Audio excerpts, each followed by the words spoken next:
ಸೇರಿದಾಗ ಎಷ್ಟು ಆನಂದ ಇತ್ತು, ಈಗ ನಿವೃತ್ತಿ ಆಗೋಕೆ ಅಷ್ಟೇ ಆನಂದ ಇದೆ. ತಹಶೀಲ್ದಾರ್ದು ಕೆಲಸ ಅಷ್ಟು ಈಸಿ ಅಲ್ಲ. ತುಂಬ ಒತ್ತಡಗಳು, ತುಂಬ ಆತಂಕ, ಯಾವ ಟೈಮಲ್ಲಿ ಏನಾಗುತ್ತೋ ಗೊತ್ತಾಗಲ್ಲ. ಸಾರ್ವಜನಿಕ ಜೀವನದಲ್ಲಿ ನಾವು ಒಂದು ಕೆಲಸ ಮಾಡಬೇಕು ಅಂತಂದರೆ ಬೇರೆ ಇಲಾಖೆಗಳಿಗೂ ತಹಶೀಲ್ದಾರ್ಗೂ ಭಾಳ ವ್ಯತ್ಯಾಸ ಇದೆ. ಒಬ್ಬರಿಗೆ ಏನೋ ಒಂದು ಒಳ್ಳೆ ಕೆಲಸ ಮಾಡಿ ಇನ್ನೊಬ್ಬನಿಗೆ ಅನ್ಯಾಯ ಆಗಿರ್ತದೆ. ಇದರಲ್ಲಿ ಇನ್ನೊಬ್ಬನಿಗೆ ಅನ್ಯಾಯ ಆದಾಗ ಇನ್ನೊಬ್ಬನಿಗೆ ಸಂತೋಷ ಆಗಿರ್ತದೆ.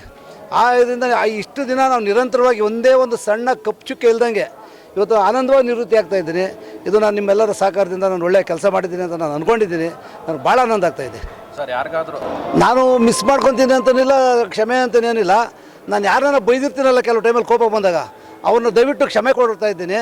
ಬಟ್ ನಮಗೆ ಇನ್ನೂ ಹೆಚ್ಚಿನ ನಮ್ಮ ಕಂದಾಯ ಈಗ ಏನು ಹೊಸದಾಗಿ ಆಯ್ಕೆಯಾಗಿ ಬರ್ತಕ್ಕಂಥ ತಹಶೀಲ್ದಾರ್ಗಳಿರ್ಬೋದು, ನಮ್ಮ ಸಿಬ್ಬಂದಿ ವರ್ಗ ಇರ್ಬೋದು, ನಗ್ನಾಕೊಂಡು ಕೆಲಸ ಮಾಡಿಕೊಟ್ಬಿಟ್ರೆ ಬಡ ಬಗ್ಗರದು ಶ್ರೀಮಂತರು ಯಾಗೋ ಮಾಡಿಸ್ಕೊತಾರೆ. ಆ ಒಂದು ಬಡ ಬಗ್ಗರ ಸೇವೆ ನಾನು ಏನು ಬೆಳಗ್ಗೆ 8:30 9 ಗಂಟೆಗೆ ಬಂದು 11 ಗಂಟೆವರೆಗೂ ಜನಗಳದೇ ಒಂದು ಕೆಲಸ ಮಾಡ್ತಾಯಿದ್ದೆ. ಅದನ್ನು ಮುಂದುವರ್ಸ್ಕೊಂಡು ಹೋಗಲಿ ಅನ್ನೋದೊಂದು ನನ್ನ ಆಸೆ. ಈಗ ನೋಡಿ, ಇಷ್ಟು ಅಭಿಮಾನ ನೀವು ನೋಡಿದ್ರಿ, ನೂರಾರು ಜನ ಬಂದು ನನಗೆ ಒಂದು ಸನ್ಮಾನ ಮಾಡಿಬಿಟ್ಟು ಹೋದ್ರು ಒಳಗಡೆ ಪ್ರೀತಿಯಿಂದ ಇದ್ದು. ಇದಕ್ಕೆ ಬೆಲೆ ಕಟ್ಟೋಕ್ಕಾಗಲ್ಲ. ಆ ಒಂದು ಇದರಿಂದ ಎಲ್ಲರಿಗೂ ಧನ್ಯವಾದಗಳನ್ನ ಅರ್ಪಿಸ್ತೀನಿ. ನನ್ನಿಂದ ಯಾರಿಗಾನ ನೋವಾಗಿದ್ದರೆ ಅವ್ರಿಗೆ ಕ್ಷಮಾಪಣೆಯನ್ನು ಕೋರ್ತಾ ಇದ್ದೀನಿ.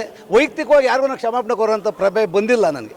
ಅದು ನನಗೆ ಮ್ಯಾಕ್ಸಿಮಮ್ ನಾನು ಅಂದ್ಕೊಂಡಿದ್ದ ಕೆಲಸಗಳು ಒಂದು ಸಣ್ಣ ಪ್ರಮಾಣದಲ್ಲಾದರೂ ಮಾಡಿರ್ತೀನಿ. ಇದು ಕಂಪ್ಲೀಟ್ ಆಗಿಲ್ಲ ಅನ್ನೋದು ಯಾವುದೂ ಇಲ್ಲ ಅಂತ ನಾನು ಅಂದ್ಕೊಂಡಿದ್ದೀನಿ. ನನಗೆ ಆಶ್ರಯ ಇರ್ಬೋದು, ಈಗ ಸ್ಮಶಾನಗಳಿರ್ಬೋದು, ಇಲ್ಲ ಯಾವುದನ್ನ ಬಡ ಬಗ್ಗರ ಜಮೀನುಗಳಿರ್ಬೋದು, ಆಶ್ರಯ 94 CC ಅಥವಾ ಯಾವುದೇ ಇರ್ಬೋದು. ಇಡೀ ರಾಜ್ಯದಲ್ಲೇ ಟಾಪಲ್ಲಿ ಬಂದಿದ್ದೀನಿ ಅಂದರೆ ಪೋಡಿ ಮುಕ್ತ ಇದರಲ್ಲಿ. ಅದರಿಂದ ನನಗೆ ಆನಂದವಾಗಿ ಕೆಲಸ ಮಾಡಿರೋದ್ರಿಂದ ಇವೆಲ್ಲ ಆಗಿರೋದು. ಅದು ನನಗೇನು ಕೊರಗೇನಿಲ್ಲ ನನಗೆ. ಯಾಕಂದರೆ ನನ್ನ ಒಂದು ಚಾರ್ಜ್ ತೊಗೊಂಡು ಆದಮೇಲೆ ಭಾಳ ಆನಂದವಾಗಿ ಕೆಲಸ ಮಾಡಿದ್ದೀನಿ. ಹಲವಾರು ಒತ್ತಡಗಳು ಬಂದು ನನಗೆ. ಪೊಲೀಸ್ ಇದು ಯಾವುದೋ ಈ ಹೈಕೋರ್ಟ್ ಇರ್ಬೋದು, ಲೋಕಾಯುಕ್ತ ಇರ್ಬೋದು, LGC ಕೋರ್ಟ್ ಇರ್ಬೋದು, ಮಾಹಿತಿ ಆಯೋಗ ಇರ್ಬೋದು, ಮತ್ತು ಮೀಟಿಂಗ್ಗಳಿರ್ಬೋದು, ಕೆಲಸಗಳಾಗಂಥ ಒತ್ತಡಗಳು, ಸಿಕ್ಕಾಪಟ್ಟೆ ಒತ್ತಡಗಳು, ಅವೆಲ್ಲ ನಿಭಾಯಿಸಿ ಇವತ್ತು ಒಂದು ಈಕ್ವಲ್ ತಂದಿದ್ದೀನಿ ಒಂದು ನಮ್ಮ ಕಚೇರಿನ. ಅಂತಂದರೆ ಇದೊಂಥರ ಎಲ್ಲರಿಗೂ ನಾನು ಸಹಕರಿಸ್ತಾ ಮಾಡಿದಂಥ ನಮ್ಮ ಶಿರಸ್ತಾರ್ ಮೊದಲುಕೊಂಡು ನಮ್ಮ ಆಫೀಸಲ್ಲಿ ಎಲ್ಲರಿಗೂ ಧನ್ಯವಾದಗಳನ್ನ ಅರ್ಪಿಸ್ತೀನಿ. ಸಿಬ್ಬಂದಿ ವರ್ಗದವ್ರಿಗೆ. ನಿವೃತ್ತಿ ಜೀವನ ಹೇಗೆ ಕಳಿಬೇಕಂತ ಅಂದ್ಕೊಂಡಿದ್ದೀರಾ ಸರ್? ಇಷ್ಟು ದಿನ ಭಾಳ ಕಷ್ಟಪಟ್ಟೆ ನಾನು.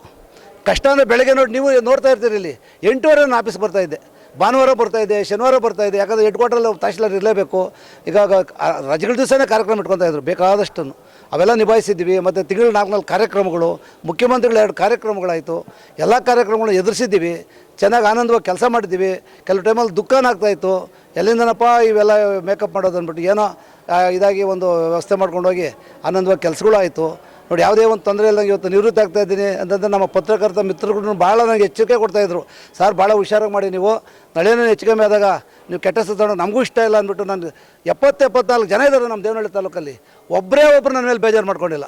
ಇದು ನಾನು ಅವ್ರಿಗೆಲ್ಲರಿಗೂ ಅನಂತ ಧನ್ಯವಾದಗಳನ್ನ ಪತ್ರಿಕಾ ಮಾಧ್ಯಮದವ್ರಿಗೆ, ಪ್ರಿಂಟ್ ಮೀಡಿಯಾ ಇರ್ಬೋದು ಅಥವಾ ದೃಶ್ಯ ಮಾಧ್ಯಮ ಇರ್ಬೋದು, ಅವ್ರಿಗೆಲ್ಲ ನಾನು ಧನ್ಯವಾದಗಳನ್ನ ಅರ್ಪಿಸ್ತಾ ಇದ್ದೀನಿ.